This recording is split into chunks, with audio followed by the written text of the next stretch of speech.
लेकिन आज की सबसे बड़ी स्टोरी कल जीडीपी था, लेकिन आज की सबसे बड़ी स्टोरी है रिलायंस और रिलायंस की एजीएम। आइए रुक करते हैं इसी खास खबर का।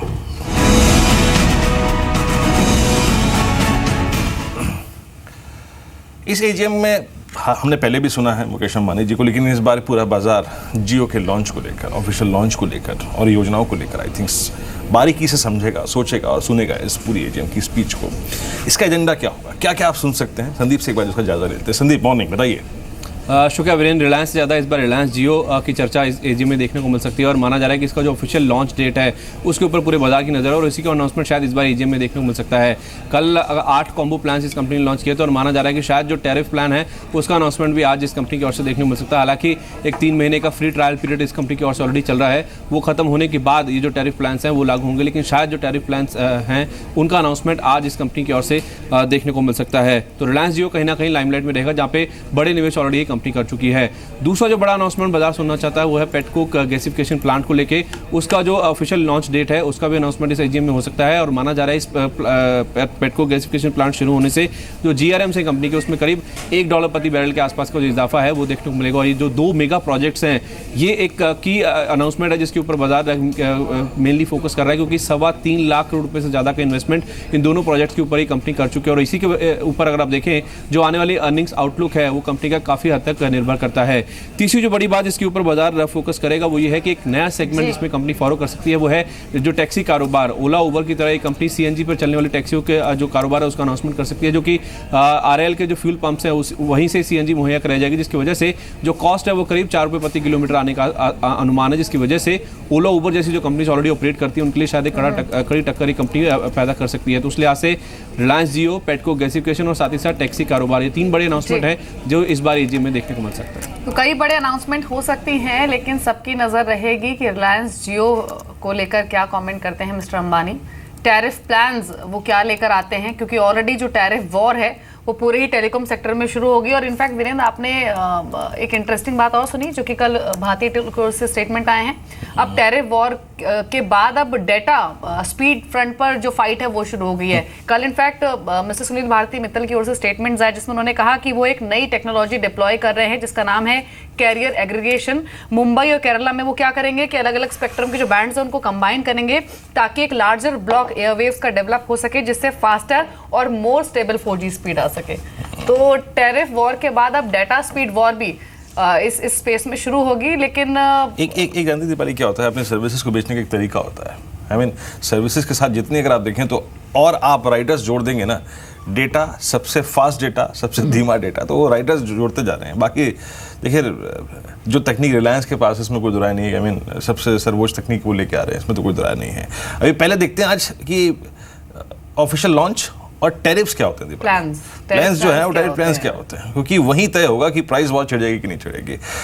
सुनील, आप कैसे देखते हैं? रिलायंस ने अगर आप देखें एक बार फिर से एक्सपेक्टेशन बढ़ा दी है। जब भी कोई इवेंट होता है, नतीजे, एजीएम, उससे पहले एक्सपेक्टेशन बढ़ जाती है। सबको लगता है यार कि अब तो पैसा कमाने का मौका है, अब वो हिस्टोरिकल ब्रेकआउट आएगा, लेकिन फिर सब का सब अगर आप देखें धरातल पे आ जाता है। इस बार आपको लगता है कि पैसा कमाने का मौका रिलायंस आपको देगा?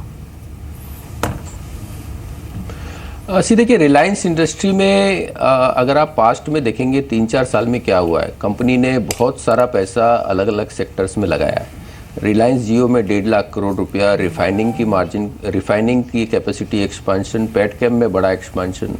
तो अगर आप share market point of view से देखेंगे तो जब इन्वेस्टमेंट फेज कंपनी का रहता है उस समय उस कंपनी में पैसा नहीं लगाना चाहिए। जब वो कंपनी इन्वेस्टमेंट फेज से बाहर आती है उस समय वो कंपनी में पैसा लगाना चाहिए। तो उस तरीके से अगर देखा जाए तो रिलायंस इंडस्ट्री आज की डेट में एक अट्रैक्टिव पॉइंट पे है, जहाँ पर से यहाँ अगर वो उसके इन्वेस्टमेंट्स रियली रिटर्न दे पाएंगे फ्यूचर में तो एक अच्छा रिटर्न बन सकता है।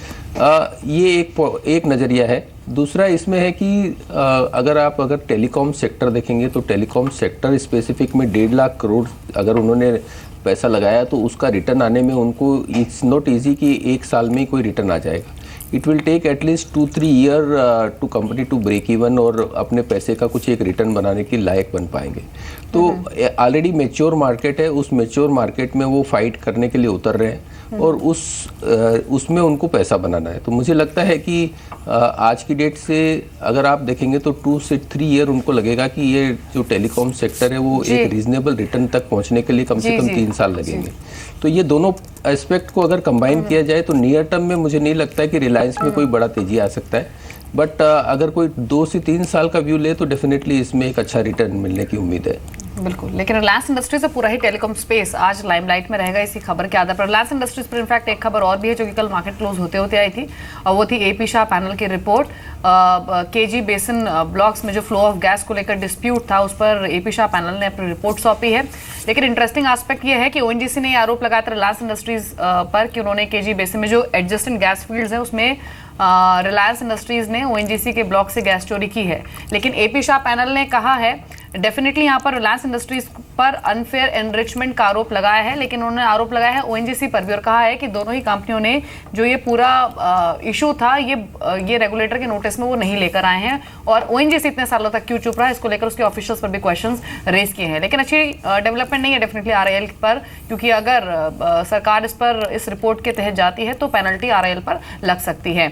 मानस, एक छोटा कॉमेंट रिलायंस इंडस्ट्रीज पर आपका टेक्निकल व्यू क्या है, और दूसरा टेलीकॉम स्टॉक्स में हम ऑलरेडी नर्वसनेस देख रहे हैं, कल भी भारतीय एयरटेल हो, आइडिया सेलुलर, इन स्टॉक्स में एक थोड़ा दबाव दिखा भी था।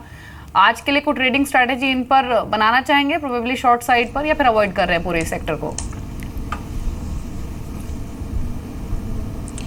देखिए, पहले अगर रिलायंस की बात करें तो 2 दिन पहले ही हमने एक बहुत इंपॉर्टेंट ब्रेकआउट देखा, जब एक ट्रायंगुलर पैटर्न का ब्रेकआउट डेली चार्ट्स पे देखा गया है। इस ब्रेकआउट का टारगेट करीब 1200 और 1220 के आसपास तक आता है। तो मैं उम्मीद करता हूं कि जो 1100 और 1125 के रेजिस्टेंस काफी समय से बने हुए हैं, इस बार शायद रिलायंस इंडस्ट्रीज उसको ब्रेक करके 1200 1210 के आसपास तक जाने की कोशिश करेगा। तो मेरी राय में तो बिल्कुल हर गिरावट में रिलायंस में खरीदारी करनी चाहिए, और 980 जो कि 200 दिनों का मूविंग एवरेज है उसके नीचे अपना स्टॉप लॉस रखना चाहिए। रही बात टेलीकॉम स्टॉक्स की, तो मैं समझता हूँ कि अभी भी काफी वीक है। भारतीय, आइडिया दोनों स्टॉक वीक लगते हैं, बट आरकॉम एक ऐसा स्टॉक है जहां पर शॉर्ट टर्म के लिए तेजी बन सकती है और स्टॉक 58 के आसपास तक आ सकता है। तो यहाँ पर खरीदारी की जा सकती है, बट अपने स्टॉप लॉस स्ट्रिक्टली 51 के नीचे जरूर लगाएं। देखिए, आज रिलायंस का चैप्टर क्लोज करने के बाद ये 12 बजे एक बार फिर से ओपन होगा, लेकिन 2 क्षेत्रों में बड़ी खबरें हैं। एक सीमेंट पे, कुछ देर में हम सीमेंट पे विस्तार से चर्चा करेंगे, उसको बताएंगे खबर क्या है, नेगेटिव खबर है।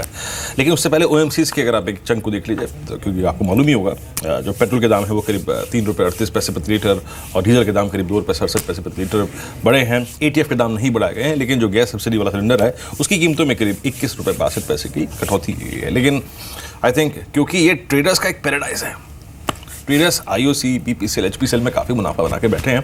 तो मानस, अभी ये कोई ट्रेड इसमें से, ये जो 4 स्टॉक्स आपकी स्क्रीन में है, कोई नजर आ रहा है कोई बेहतरीन ट्रेड आपको, स्पेशली बीपीसीएल कल नंबर्स के बाद? देखिए, अगर हम ट्रेंड की बात करें तो ज़्यादातर स्टॉक्स एचपीसीएल, बीपीसीएल, आईओसी, ये 3 स्टॉक के तो डेफिनेटली जो ट्रेंड है वो बहुत पॉजिटिव लगते हैं, और शायद अगर आपका निवेश का नज़रिया 2 से 3 मंथ का है तो शायद आपको यहाँ से 10 से 12% के रिटर्न भी मिलेंगे। जहाँ तक बात बीपीसीएल की, एक रेजिस्टेंस दिखता है 610 620 की रेंज में।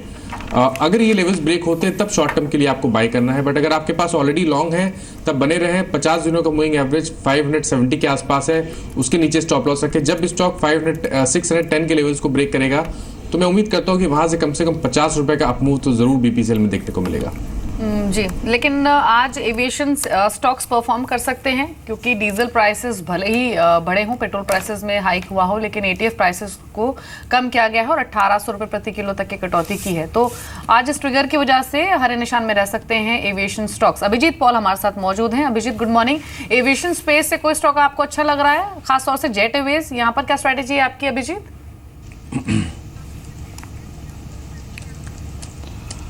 Morning, Dipali. Aviation stock, kuch had tak, they're kind of range bound after a sharp move that we have seen couple of months back.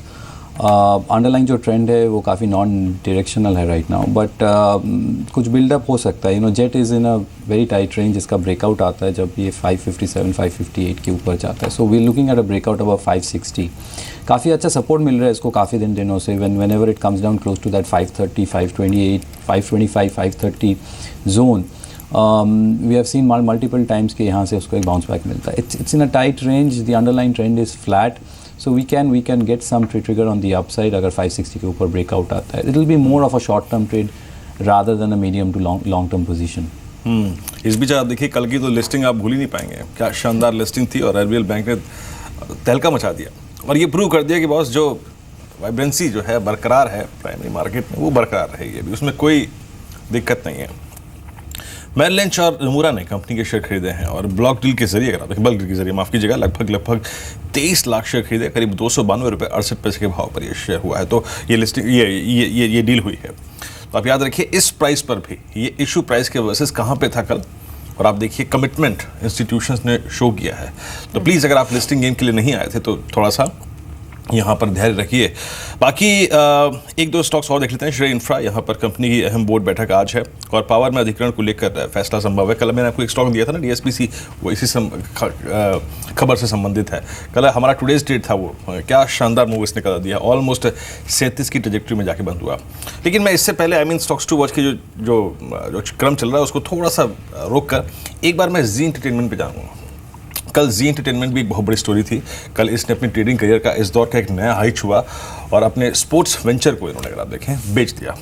एक बड़ा अगर आप देखें आई थिंक सरप्राइज़ ये था कि जो खबरें थी सिस्टम में कि 2000 करोड़ रुपए में सौदा हुआ, लेकिन जाके 2600 करोड़ रुपए में सौदा हुआ. सुनील, बहुत संक्षेप में जी एंटरटेनमेंट पे आपका आउटलुक इस इवेंट के बाद, इस न्यूज़ के बाद क्या होगा? देखिए ओवरऑल जो स्पोर्ट्स का जो वेंचर था वो that was a loss making और बेचते ही उतना प्रॉफिटेबिलिटी बढ़ गया, प्लस कैश बिल्डअप भी काफ़ी एक अच्छा कंपनी में ऐड हुआ है.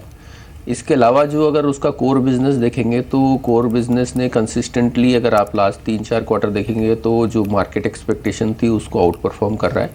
तो ओवरऑल आउटलुक जी के लिए पॉजिटिव है.